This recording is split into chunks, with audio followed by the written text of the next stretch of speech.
우리가 지난 시간 제사에 대해서 말씀을 드리면서 제사에 있어서 중요한 것, 신분에 걸맞는 제물을 올려야 됩니다. 그런 말씀을 드렸어요. 오늘 우리는 누구든지 헌신할 수 있도록 하나님이 그 제물을 정해 놓으셨어요. 비록 가난할지라도 하나님께서 비둘기를 통해서 헌신해라. 이게 번제의 정신입니다. 그런데 더 중요한 것은 그냥 비둘기를 드린다고 해서 제사가 되는 것이 아니라 각자의 신분에 걸맞는 제사를 올려드려야 된다. 그때 바로 하나님이 연락하시는 예배, 연락하시는 제사가 될 수 있다. 그런 말씀을 드렸어요. 그래서 이 제사라고 하는 것은 단순히 그냥 하나님 앞에 올려드리는 그 제물, 소가 됐든 양이 됐든 염소가 됐든 그런 제물만을 말하는 것이 아니라 우리의 삶이다. 그래서 하나님은 오늘 우리에게 각자의 신분에 맞는, 걸맞는 삶을 통해서 예배를 드리라고 말씀하고 있습니다. 오늘 본문의 세 번째 제사 화목제는 더 나아가서 신분에 걸맞는 나눔을 통해서 그 나눔이 하나님이 연락하는 제사가 되라고 말씀하고 있습니다. 여러분, 화목제는 하나님과 화목하기 위해서, 내가 뭔가 하나님과 이그러지고 하나님과 단절됐을 때 그것을 메꾸기 위해서 드리는 제사가 아니라 이미 오늘 화목한 관계를 이루신 그 은혜에 감사함으로 드리는 제사가 바로 이 화목제입니다. 그래서 화목제는 크게 세 가지로 설명할 수 있어요. 첫째는 낙헌제예요. 낙헌제. 나중에 한번 또 설명하겠지만 낙헌제는 하나님 앞에 아낌없이 드리는 제사이고, 두 번째는 자원제입니다. 자원제라는 것은 뭔가 누군가가 규정을 해서 이렇게 드려야 됩니다 말하는 것이 아니라 하나님의 은혜에 감사함으로 자원해서 스스로 하나님 앞에 드리는 제사입니다. 세 번째는 서원제, 서원해서 하나님 앞에 내가 결단하고 서원함으로 말미암아 드리는 예물입니다. 그러므로 화목제에 있어서 중요한 것은 그 제물이 크든지 적든지 소를 드리든 염소를 드리든 첫째, 자원하는 마음으로 드려야 된다는 겁니다. 하나님이 오늘 우리를 구원해내신 그 은혜, 뭔가를 규정했기 때문에 내가 예배 자리에 나오고 예물을 올려드리는 것이 아니라 그런 규정이 없어도 내가 자원하는 마음으로 하나님 앞에 예배할 때, 그때 그 예배를 하나님께서 연락하신다고 말씀하고 있어요. 두 번째는 아낌없이 드릴 때, 뭔가 그것을 아껴두고 뭔가 그것을 내 마음 가운데 자꾸 쪼개놓고 드리는 것이 아니라, 여기서 아낌없이라는 것은 전심으로 물 하나를 하나님 앞에 올리더라도 전심으로 하나님 앞에 올려드릴 때 그 예물을 하나님이 받으신다고 말씀하고 있어요. 오늘 이 말씀을 통해서 첫 번째 오늘 우리에게 주시는 말씀은 오늘 이 제목과 같이 나눔이, 나의 나눔이 예배가 되기 위해 신분에 걸맞는 나눔을 해야 한다는 겁니다. 화목제는 소와 양과 염소로 드려집니다. 이러한 가축은 여러분 당시의 사람들에게 그냥 쉽게 뭔가 그것을 잡아서 먹을 수 있는 그런 가축이 아니었다는 것을 알 수 있어요. 그럼에도 불구하고 오늘 본문의 말씀을 보면 그것을 잡아서 함께 먹게 하셨어요. 그런데 성경의 말씀을 보니까 그 소 한 마리를 잡아서 어떻게 하라고 말하고 있냐면 단 하루 만에 다 잡아서 먹어야 된다고 말씀하고 있는 거예요. 저는 한 번도 소를 잡아본 적이 없어요. 또 마을에서 소를 잡아서 이렇게 잔치를 베푼 적도 없습니다. 그냥 동네 마트에 가서 뭐 한 근, 두 근 이렇게 사서 먹은 적이 다입니다. 그런데 생각해 보십시오.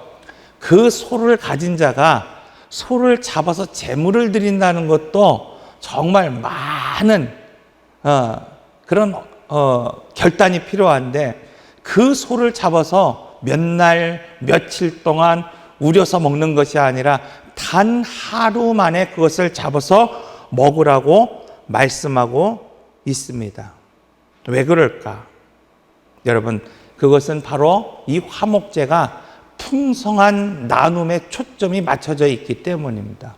두고 나만 먹는 데 목적이 있는 것이 아니라, 내가 하나님 앞에 예배 드렸으니까 나만 은혜 받고 나만 먹는 데 목적이 있는 것이 아니라, 하나님 앞에 예배 드릴 때에 그 나눔이 나와 오늘 우리 이웃과 오늘 우리 성도들 모두에게 누릴 수 있도록 풍성한 나눔이 되게 하라. 그것이 하나님이 받으시는 예배가 된다고 말씀하고 있습니다. 그래서 번제에 있어서는 수준이 높을수록 구별을 강조합니다. 제단에서 먼 곳에서 제물을 처리해야 되고, 더 큰 소를 드릴 때 신분에 걸맞는 수준에 높은 그런 제물이 될 수 있다, 그런 말씀을 드렸어요. 그런데 오늘 본문의 말씀을 보면 이 화목제물은 다른 제물과 달리 암수 모두를 하나님 앞에 제물로 올려 드릴 수 있다고 말씀하고 있는 겁니다. 즉, 암수의 구별 없이, 그것이 거룩하든 거룩하지 않게 여겨졌던 암수의 구별 없이 그것을 어떻게 하라는 겁니까? 풍성하게 나눌 수 있도록 하라고 말씀하고 있어요. 왜냐하면 이 화목제의 초점이 거룩에 맞춰진 것이 아닙니다. 구별에 맞춰진 것이 아니라 어디에 맞춰져 있다 그랬습니까? 나눔에 맞춰져 있다고 말씀을 드렸습니다. 이처럼 화목제는 하나님 앞에 제사를 드리지만, 그 나눔은, 그 제물은 이웃에게 함께함으로 성도의 나눔을 바로 예배의 수준으로 올려놓으셨다는 거예요. 여러분, 오늘 우리가 예배를 드릴 때에도 예배의 그 끝부분에 교회의 소식, 사실은 교회의 성도 간의 교제를 나누고 있는 겁니다. 이 교제가 지금 예배의 수준으로 하나님이 올려놓으셨다는 겁니다. 그 나눔이 소가 됐든 양이 됐든 염소가 됐든 그 나눔을 통하여서 하나님이 예배의 수준까지 올려놓으셨습니다. 이것이 화목제입니다. 그러므로 오늘 우리의 나눔이 예배가 될 수 있어야 됩니다. 그런데 오늘날 성도들은 제사는 하나님 앞에 올려드리지만 이웃과 나눔으로 예배가 되지 못하므로, 내 삶을 통하여 누군가 오늘 우리의 신분에 걸맞는 나눔을 하지 못함으로 말미암아 하나님 앞에 제사는 드리면서도 사람과 화목하기 위해 가진 것을 나누지 못함으로 내 삶이 사실은 예배가 되지 못할 때가 많이 있습니다.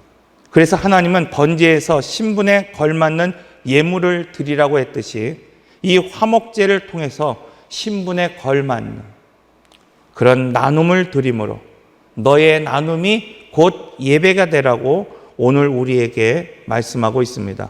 그러므로 오늘 우리의 감사와 나눔이 하나님께 연락되는 예배가 되기 위해서 여러분 각자의 신분, 하나님께서는 특별히 오늘 우리에게 너는 왕 같은 제사장이라고 말씀하셨는데, 내가 왕으로서, 내가 제사장으로서 오늘 우리 이웃들에게 무엇인가 나눔을 할 수 있는 성도 모두가 되시기를 바랍니다. 교회에서 여러분 어린이날 행사를 준비하고 있습니다. 어버이날 행사를 준비하고 있습니다. 내 자식, 내 손자가 아니어도 여러분 그 아이들을 축복할 수 있는 사람들, 그 아이들을 위해서 뭔가 작은 선물이라도 준비할 수 있는 사람들, 여러분 어버이날을 맞으면서 내 어머니가 아니어도, 그렇잖아요, 또 내 부모가 아니어도 손수 만든 카네이션 하나 꽂아줄 수 있는 성도, 이렇게 오늘 우리는 신분에 걸맞는 삶, 또 신분에 걸맞는 나눔을 통해서 그것이 예배가 되게 하라고 오늘 우리에게 말씀하고 있습니다. 두 번째로, 오늘 우리의 나눔이 예배가 되기 위해서 감동이 있으면 즉시 나눌 수 있어야 된다고 말하고 있습니다. 10명의 문둥병자가 하나님 앞에, 예수님의 말씀 앞에 순종하는 그 길에서 그 몸이 나음을 입었을 때 그 중 한 명만이 돌아와 예수님 앞에 감사했다고 말씀하고 있어요. 감동이 오니까, 은혜가 오니까 그 10명이 다 은혜를 받았음에도 불구하고 오직 한 명만 예수님 앞에 나와 감사했다고 말하고 있습니다. 포도원 주인이 한 데나리온씩 주기로 약조하고 이른 아침부터 일꾼을 불렀습니다. 그런데 맨 처음 온 자는 쓰임을 받았음에도 불구하고 또 부름을 받았음에도 불구하고 주인에게 감사하지 않았다고 말하고 있어요. 사랑하는 성도 여러분, 어쩌면 오늘 우리는 포도원 주인이 오늘 우리를 부르신 것처럼 맨 처음 이른 아침 오늘 우리를 부르시고 오늘 우리를 쓰시겠다고 이 자리에 놓으셨을 수도 있습니다. 그래서 때로는 다른 어떤 사람보다 더 열심히 봉사했고 더 열심히 뭔가를 했음에도 불구하고 여러분, 감사가 없는, 감사하지 못하는 그런 종은 아닙니까?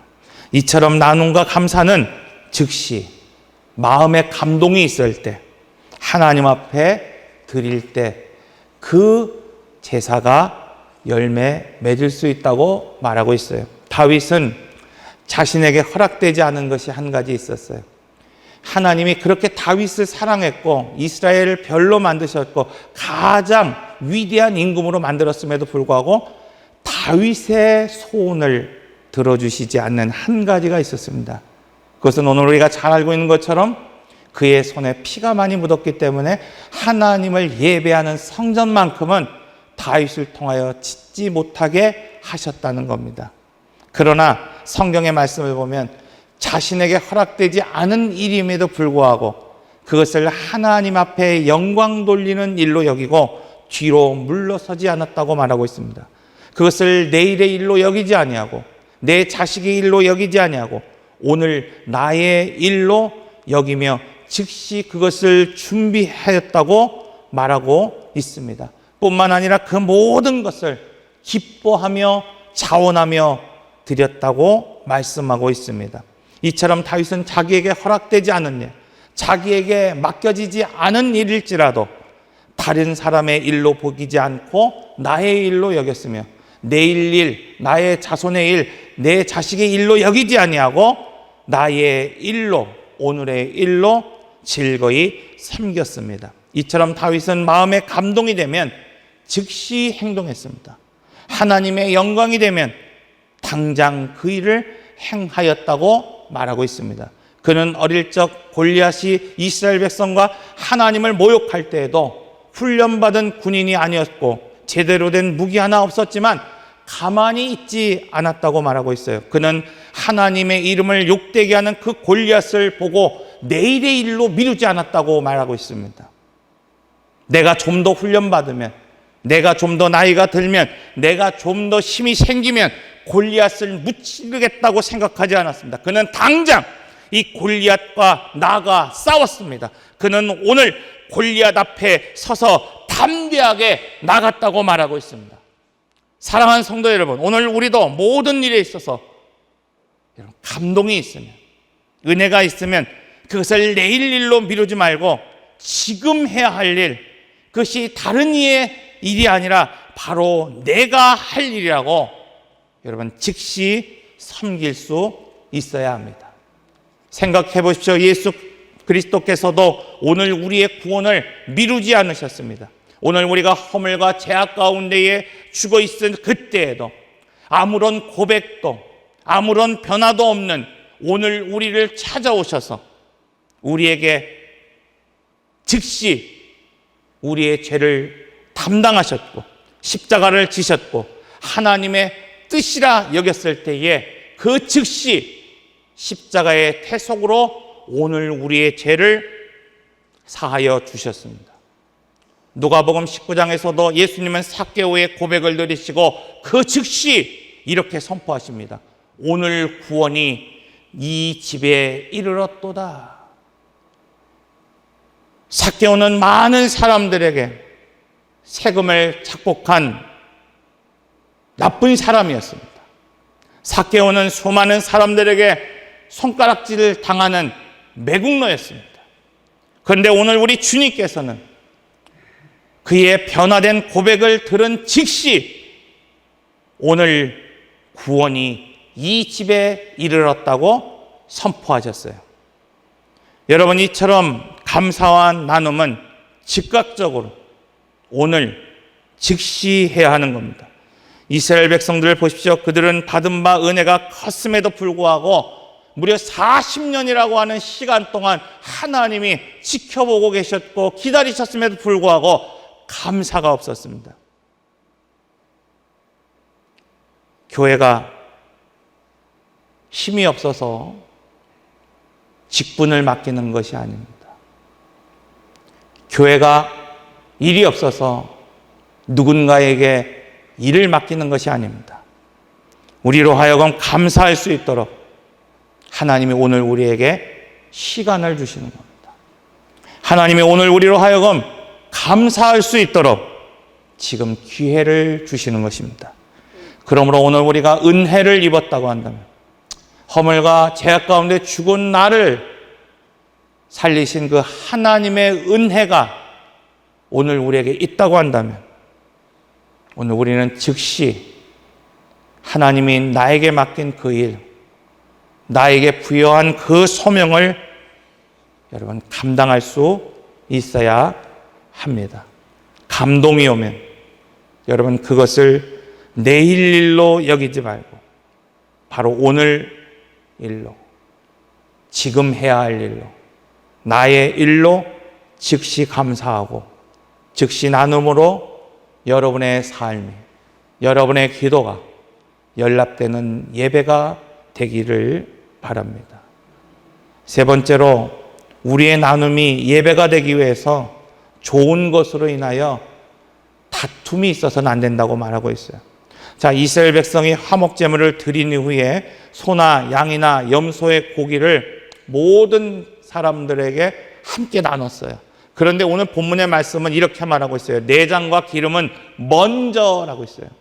즉, 고기를 나누기 이전에, 그 풍성한 나눔이 있기 이전에 먼저 무엇을 하라는 겁니까? 내장과 기름은 하나님 앞에 드리고 그 후에 나머지를 성도와 함께 나누어 먹어야 된다고 말하고 있어요.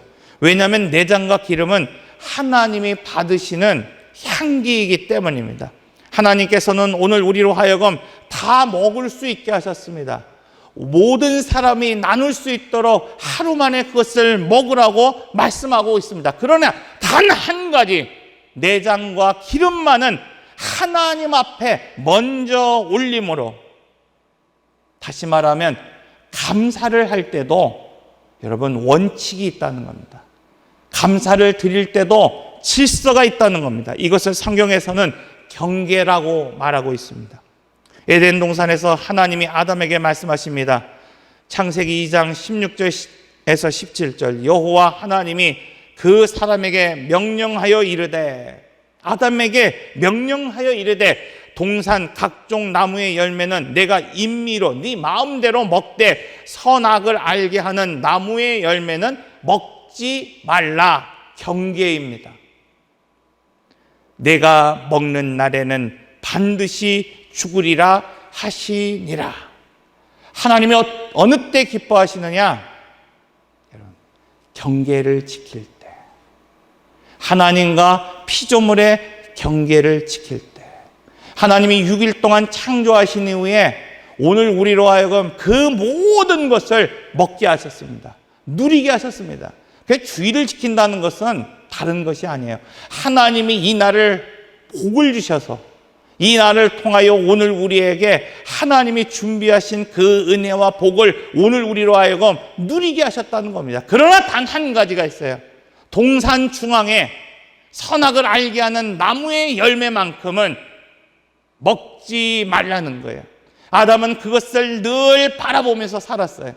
마치 오늘 우리 동네의 등대가 밤에 비치는 것처럼, 그것을 매일 바라보는 것처럼 그는 그것을 매일 바라보면서 내가 무엇이든지 할 수 있지만, 내가 무엇이든지 먹을 수 있지만 나는 창조주가 아니라 나는 피조물이라는 사실을 늘 생각했다는 겁니다. 오늘 우리는 우리의 기름진 것을 얼마든지 가족과 나눌 수 있습니다. 또 이웃과 나눌 수 있습니다. 또 오늘 성도와 함께 나눌 수 있습니다. 그런데 정말 중요한 것은 바로 그 기름, 그 내장은 하나님 앞에 예배한 후에, 하나님 앞에 먼저 떼어놓은 후에, 하나님 앞에 먼저 드린 이후에 그 나머지를 가지고 내 자녀를 축복하고 내 이웃에게 나누고 오늘 우리 성도들에게 나눠야 된다고 말하고 있습니다. 그렇다고 한다면 왜 하나님께서 기름이라고 말씀하실까요? 여러분, 오늘 우리는 쉽게 생각할 때 기름, 그러면 뭘 생각합니까? 지방, 이렇게 생각합니다. 그런데 히브리에서 기름은 최고로 값진 것, 좋은 것을 의미하는 거예요. 그 소재의 원칙도 그거잖아요. 최고로 값진 것을 가장 부스러진 것으로 조용하게 소리 없이 하나님 앞에 드리라. 그렇다고 한다면 여기서 말하는 가장 좋은 것이라고 하는 건 뭘까요? 유대인들은 사람의 콩팥, 즉 신장이 그 안에 깊은 감정과 마음 그리고 양심이 담겨져 있다고 여겼어요.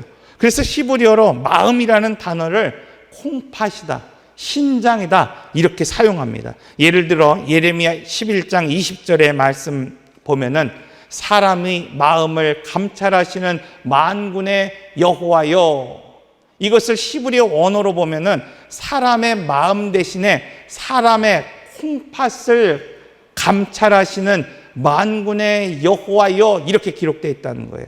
따라서 화목 제사를 드릴 때 여러분 그 기름과 그 내장을 드리라고 하는 말씀은 바로 오늘 우리의 마음을 드리라는 겁니다. 오늘 우리의 중심을 하나님 앞에 드려야 된다고 말씀하고 있어요. 다시 말하면 먼저 무엇을 하나님 앞에 드리라는 겁니까? 우리의 신앙의 원칙, 신앙의 질서, 예배의 질서를 따라 오늘 우리가 하나님 앞에 올려드린 이후에 그 나머지 오늘 우리에게 허락하신 그 모든 것들을 함께 나누어야 그 삶이, 그 예배를 하나님이 연락하신다고 말씀하고 있습니다. 레위기 3장 15절에 16절, 두 콩팥과 그 위에 기름 곧 허리 쪽에 있는 것과 간에 덮인 커플을 콩팥과 함께 떼어낼 것이요 제사장은 그것을 제단 위에 불사를 지니 이는 화제로 드리는 음식이요 향기로운 냄새라. 모든 기름은 여호와의 것이니라. 사랑하는 성도 여러분, 지금 하나님이 원하시는 것은 오늘 우리의 마음 중심입니다. 믿음을 지키며 살려고 노력하는 그 신앙의 원칙입니다. 감사를 드릴 때도 느낌대로, 감정대로, 분위기에 따라 드리는 것이 아니라 원칙과 질서를 가지고 드릴 때 하나님이 그의 삶을 연락하신다고 말하고 있습니다. 제가 목회를 길게 하지 않았지만 그런데 제가 잘 보니까 복을 받는 사람들에게 한 가지 특징이 있습니다. 그것은 마음의 중심을 지키고 원칙이 흔들리지 않는 사람입니다. 다니엘을 보십시오. 그는 신앙의 원칙을 지킨 사람이었어요. 나라가 망하고 포로로 끌려갔어도 그는 왕의 음식을 거부하고 그가 총리가 되어서 많은 것을 가지고 있을 때 혹시라도 그것을 잃어버릴 수 있는 그런 모습이 있었음에도 불구하고 성경은 이전과 달리 하지 않고 이전처럼 이전의 방식대로 이전의 모습대로 변하지 않고 창문을 열어두고 예루살렘을 향하여 예배했다고 말씀하고 있습니다. 신앙의 원칙을 지킨 사람을 하나님이 복을 주시는 거예요. 다윗을 보십시오. 그는 사울에게 쫓기는 가운데에도 3번이나 사울을 죽일 수 있는 기회가 있었어요. 이전에 벌써 어릴 적부터 그는 골리앗을 물리쳤던 용맹한 사람이었어요. 용기가 없어서가 아닙니다. 그는 하나님이 기름 부으신 자를 자기의 손으로 피 흘릴 수 없다고 하는 신앙의 원칙이 있었어요. 그래서 기회가 와서 그것을 하나님이 주신 기회로 여기지 않고 하나님의 손 앞에 맡겨놓았습니다. 그런데 오늘 우리는 어떻습니까? 오늘 우리는 우리의 원수를 눈앞에만 보이기만 하면 신앙의 원칙이 없는 거예요. 믿음의 원칙이 없는 겁니다. 우리 입술에 원칙이 없습니다. 그래서 느낌대로 말하는 거예요. 느낌대로 그냥 내뱉는 겁니다. 느낌대로 그냥 행동하는 겁니다. 그러한 삶을 하나님이 연락하지 않습니다. 하나님이 연락하시는 그 예배, 그 삶, 그것은 어떤 경우에도 원칙을 지키며 살아가는 사람이라는 겁니다. 레위기 3번째 제사, 화목제에 대해서 말씀하고 있습니다. 화목제는 우리의 나눔과 섬김이 예배가 되고 연락하는 데 목적이 있다고 말하고 있어요. 그러므로 성도는 여러분 신분에 걸맞는 나눔을 해야 됩니다. 나누고 감사할 때가 있을 때 내일 일로 미루지 마십시오. 감동이 오면 즉시 그것을 나의 일로, 내가 감당해야 할 일로 여기며 살아낼 수 있어야 됩니다. 감사할 때도 원칙이 있습니다. 마음의 중심이 흔들려 버리면 안 돼요. 여러분 물 한 잔을 올려드릴 때도 여기에 불평이 있다고 한다면 여러분 그것을 어떻게 하나님 받으시겠습니까? 물 한 잔을 올려드려도, 오늘 우리가 주일날 이렇게 예배를 드려도, 새벽에 나와 하나님 앞에 기도하더라도, 작은 누군가를 섬기더라도 원칙을 지키며 마음을 지키며 예배하는 성도들이 되시기를 바랍니다. 기도하겠습니다.